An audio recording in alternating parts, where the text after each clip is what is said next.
back to a place where I felt at home. Take me back to a day when we weren't alone. Take me back to an age when the world felt small, way back before we blew it all. Take me back to a place where I felt at home. Take me back to a day when we weren't alone. Take me back to an age when the world felt small, way back before we blew it all. Too many things going on, I can't keep track of them all. From people dropping a bomb to people putting up walls. I feel like life is on hold, perception stuck in a vault. I know that time can heal all, but how much time till we fall? It's awfully chilly outside when there's no shelter to hide. When everything is a lie, you'll find that out in some time. But when the things on your mind are all considered a crime, communication aside, we'll all just fight till we die. Is this an argument or just the start of it? Either way, I don't wanna be a part of it. Can I just get some space? I don't have the heart for this. I can't be picking up the pieces, fixing scars from this. Is this an argument or just the start of it?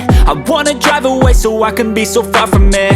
I wanna find a place where no one breaks their promises, or maybe drown myself in something that is bottomless. Take me back to a place where I felt at home. Take me back to a day when we weren't alone. Take me back to an age when the world felt small, way back before we blew it all. Take me back to a place where I felt at home. Take me back to a day when we weren't alone. Take me back to an age when the world felt small, way back before we blew it all. I know that things seem bad, but they could be much worse. There's always someone else who has a greater curse, a greater thirst, a hunger, pain, and mercy. Just find whatever you got and try to be thankful first. I wanna feel again, I need a couple friends. I never really understood just how the story ends, but I could feel his tense, don't know the consequence. The volatility of